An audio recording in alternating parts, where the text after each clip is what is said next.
अस्सलाम वालेकुम। बड़ा सोचें। ये बात हम अक्सर सोचते हैं, अक्सर सुनते हैं और अक्सर ये बात गर्दिश कर रही होती है। बड़ा सोचें, कहीं ये बात हमें डिप्रेशन में तो नहीं लेके जाती? कहीं ये बात हमें इन्फिनिटी कॉम्प्लेक्स में तो नहीं लेके जाती? कहीं ये वाली बात हमें तन्हाई की तरफ तो नहीं लेके जाती? टेंशन, फ्रस्ट्रेशन, हाइपरटेंशन तो नहीं होती इन बातों से? क्या वाक़ई हमें बड़ा सोचना चाहिए? इस बात पे आज हम थोड़ा-सा डिस्कस करेंगे। देखें, एक हमें कुरान से, अहादीस से, इमाम मासूमीन असहाबा किराम से मिलता है कि हमेशा म्याना रवि इख्तियार करें। म्याना रवि से क्या मुराद है, इसको भी आज हम थोड़ा-सा डिस्कस करते हैं। याद रहे, हमारी जो कौम है Pakistani nation near about 30 year old से लेस काफ़ी ज़्यादा नौजवान हैं, जो हर वक़्त इंटरनेट के साथ खेलते हैं, बैठते हैं, उन्हीं से ही हर वक़्त मुंसलिक रहते हैं। वो ये बातें अक्सर सुनते हैं कि बड़ा सोचें। देखिए, याद रहे, बड़ा सोचना अच्छी बात है, अच्छा सोचना अच्छी बात है, रियलिस्टिक अप्रोच होना और रिसोर्स बेस्ड होना, ये बहुत ज़रूरी बात है। देखिए, याद रहे, बड़ा सोचें, ये सिर्फ़ और सिर्फ़ उन लोगों के लिए तो बहुत फिट आता है, जो कि अमीर हैं, जो चाहें वो अपने बच्चों को फैसिलिटेट कर सकते हैं। मीन कि उनके बच्चे अपने पेरेंट्स से जब भी चाहें, जो डिमांड करें, वो उनकी डिमांड पूरी कर सकते हों, तो वो तो बड़ा सोचें। इसमें कोई शक नहीं, उनके लिए ये फ़ॉर्मूला एडजस्ट होता है। दूसरा, एक्सेप्शनल केसेस होते हैं। जैसा कि आजकल हम क्रिकेट में बहुत मशहूर हैं शाहनवाज धानी, एक बॉलर हैं, लाड़काना से उठे, गरीब तरीन घर के थे। तो इस किस्म के लोगों को बहुत से नौजवान आइडियलाइज करना शुरू कर देते हैं और वो एक रियलिस्टिक अप्रोच से दूर हो जाते हैं। रियलिस्टिक मीन हकीकत पसंदाना सोच, जो कि एक हकीकत पे मबनी होती है, उससे दूर हो जाते हैं। तो वो क्या है कि उसी दौड़ में लग पड़ते हैं कि हम भी बड़े इंसान और इसी तरह से शाहनवाज दानी बन सकते हैं और बड़ा सोचेंगे, प्राइम मिनिस्टर बन जाएंगे, बड़ा सोचेंगे, बहुत बड़े डॉक्टर, इंजीनियर या प्रोफेसर या साइंटिस्ट बन जाएंगे। देखिए, याद रखें, ये चीज़ हमारे नौजवानों को डिट्रैक्ट करती है, क्योंकि उनके जहन उस वक्त इस तरह से इस एज से गुजर रहे होते हैं कि वो अपने आप को सबसे सुपरमैन समझते हैं। वो समझते हैं कि हम ही बेस्ट हैं, हम जो चाहे कर सकते हैं। लेकिन ऐसा नहीं होता। जब ऐसा नहीं होता, वो फ्रस्ट्रेट होते हैं, वो फ्रस्ट्रेशन में जाते हैं, वो डिप्रेशन में जाते हैं और वो अपनी ज़िंदगी को तबाह कर देते हैं और साथ साथ अपने ख़ानदान, अपने माँ बाप को भी डिस्टर्ब करते हैं। होता क्या है कि जब हम नौजवान को ये कहते हैं कि बड़ा सोचो, तो वो एक बड़ा स्टेप सोचना शुरू कर देता है। तो हमारी 80% से ज़्यादा जो आबादी है पाकिस्तान की, वो ऐसे गांव में रहती है। वहाँ पे स्कूल कॉलेजेस अच्छे नहीं होते। आप एक थे, यहीं पे आप बात सोचें, मसलन एक नौजवान कहे कि मैं कोई बहुत बड़ी यूनिवर्सिटी में दाखिला लेना चाहता हूँ, डॉक्टर बनना चाहता हूँ, इंजीनियर बनना चाहता हूँ, या व्हाटएवर किसी बहुत बड़े उसमें ऑर्गेनाइजेशन में जाना चाहता हूँ। तो उसके लिए उसको बाकायदा सही प्रॉपर कोचिंग की ज़रूरत है। क्या हम अपने बच्चों को वो कोचिंग दे सकते हैं?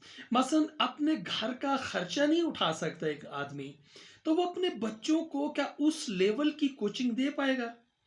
क्या वो अपने बच्चों को वो ट्यूशन पढ़ा पाएगा? क्या वो अपने बच्चों को वो रिसोर्सेज दे सकेगा जिसको वो बच्चा आइडियलाइज कर रहा है कि मैं फलां की तरह बड़ा बनना चाहता हूँ? देखिए, ये एक बहुत बड़ा क्वेश्चन मार्क है। होता ये है, जो मेरा बड़ा स्ट्रॉन्ग एनालिसिस है, कि वो बच्चा, उसके पेरेंट्स उसको वो चीज़ें प्रोवाइड नहीं कर सकते। ज़ाहिर है, वो ट्यूशन फीस, उस किस्म की स्कूलिंग, उस किस्म का कॉलेज की लाइफ वो प्रोवाइड नहीं कर सकते। अब बच्चा डिमांड करता है, वो पैसे नहीं है उनके पास, होता क्या है, डिप्रेशन स्टार्ट हो जाता है। बच्चा सोचता है, वो नौजवान सोचता है, मैं तो बड़ा सोच रहा था, मैं तो कुछ बनना चाहता था, लेकिन काश मेरे पेरेंट्स मुझे अफोर्ड करते। फिर क्या होता है, पेरेंट्स उसके साथ झगड़ा करते हैं, फलां को देखो, फलां ने तरक्की कर ली, तुम पढ़ते नहीं हो, तुम ये नहीं करते, तुम वो नहीं करते। ये एक खास किस्म का कन्फ्लिक्ट जनरेट होता है औलाद और पेरेंट्स के दरमियान, सिर्फ रिसोर्सेज ना होने की वजह से। देखिए, होना क्या चाहिए, फिर डिप्रेशन, फ्रस्ट्रेशन, बच्चे अपनी जिंदगी से तंग हो जाते हैं, पेरेंट्स तंग हो जाते हैं। देखिए हमेशा म्याना रवि इख्तियार करें और रिसोर्स बेस्ड रियलिस्टिक अप्रोच रखें। जो आपकी रिसोर्सेज हैं, जो एक्सेप्शनल है, मैं आपको यकीन से कहता हूँ उसको आपकी ज़रूरत ही नहीं है, उसने खुद ही निकल जाना है। जो एक्सेप्शनल केसेस होते हैं जैसे शाहनवाज धानी है, यानी आप सोचें ना सोचें उनको रोकते रहें, आप स्ट्राइक करते रहें, जिसने निकलना होता है एक्सेप्शनल केस वो निकल जाते हैं। लेकिन 90+% नौजवान सेंसिटिव होते हैं, वो रियलिस्टिक नहीं होते। वो भी यही समझ रहे होते हैं कि हम आगे बढ़ सकते हैं, लेकिन उनके पास रिसोर्सेज नहीं होती, ना होने की वजह से वो अपने पेरेंट्स को कोसते हैं, मुआशरे को कोसते हैं, वो अपने करीबी रिश्तेदारों को कोसते हैं और कोसते वो यही करते रहते हैं पूरी जिंदगी, और ऐसा ऐसा वो एक वबाल जान बन जाते हैं। हमेशा मेरी रिक्वेस्ट है रियलिस्टिक अप्रोच रखें, और दूसरा बड़ा सोचने के बजाय अच्छा सोचें। जो आपके पास रिसोर्सेज हैं जिनमें आप बेस्ट कर सकते हो वो बेस्ट करें।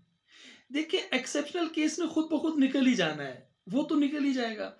दूसरी बात है, जो एफोर्ड कर सकते हैं, जो फाइनेंशियल स्ट्रांग होते हैं, वो अपने बच्चों को जो भी फैसिलिटेट करते हैं वो भी निकल जाएंगे, उनकी भी चांसेस ज़्यादा होते हैं। लेकिन मेजॉरिटी 80% लोग वो होते हैं जिनकी रिसोर्सेज नहीं होती उस लेवल की, और बच्चे भी आके बड़े सेंसिटिव माइंड के होते हैं, तो वहां पे एक कंफ्लिक्ट आता है। तो हमेशा अपनी अप्रोच को रियलिस्टिक अप्रोच रखें। रियलिस्टिक अप्रोच से मुराद क्या है, हकीकी हकीकत पसंदाना अप्रोच से मुराद क्या है कि जो आपके पास है उसी का मैक्सिमम यूज करें। जो अल्लाह ने आपको दिया है, देखिए अल्लाह ताला आपको अपॉर्चुनिटीज देता है। हमेशा अल्लाह ने कभी भी किसी इंसान के साथ ये ज्यादती नहीं की कि उसको अपॉर्चुनिटी ना मिले। देखिए जो आपको मिला, जिस जगह पे आप बैठे हैं, जो आपकी रिसोर्सेज हैं, उसी में जो अपॉर्चुनिटी आपको मिलती है उसी का मैक्सिमम यूज करें। जब आप उसका मैक्सिमम यूज करते हो तो फिर आप मैक्सिमम से भी ज्यादा मैक्सिमम तरक्की करते हो, और इससे आपकी फ्रस्ट्रेशन, हाइपर टेंशन ये खत्म हो जाती है। किसी के साथ अपने आप को कंपेयर मत करें, ना ही फिनेंशियल कंपेयर करें, ना ही ब्रेन से कंपेयर करें, ना ही अपॉर्चुनिटी के हवाले से कंपेयर करें, क्योंकि ये चीज़ें डिप्रेशन में लेके जाती हैं और इससे आपको फिर नुकसान होता है। फिर आप फ्रस्ट्रेट होते हैं, आपका एक साल ज़ाय हो जाता है, एक दिन ज़ाय हो जाता है, एक महीना ज़ाय होता है, और फिर आप धीरे धीरे धीरे धीरे तन्हाई की तरफ चले जाते हैं, और एक बेहतरीन ब्रिलियंट ब्रेन वो एक तन्हाई की तरफ चला जाता है। और एक और हम बड़ी गलती करते हैं, अपने बच्चों को एक बड़ी होप दिला देते हैं। ये भी ना करें, हमेशा जो रियल है वही बताएं, बच्चों को रियलिस्टिक अप्रोच दें, अपनी बच्चों की कोचिंग रियलिटी बेस्ड पे रखें, हकीकत पसंदाना रखें, उन्हें बड़े ख्वाब जरूर बताएं कि आप बेटा कर सकते हो, लेकिन मेरी ये अप्रोच है, मैं यहाँ तक अफोर्ड कर सकता हूँ। इसी के अंदर ही आपने आगे बढ़ना है, ताकि आपके बच्चे कहीं एल्यूजन का शिकार ना हो जाएं। यानी कोई अजीब सा ना सोचे कि यार कल को फिर वो आपको कोसेंगे, आपके मुखालिफ हो जाएंगे। अल्लाह से मेरी दुआ है कि अल्लाह हमें सही रास्ते पे चलने की तौफीक अता करे। बहुत शुक्रिया, थैंक यू वेरी मच।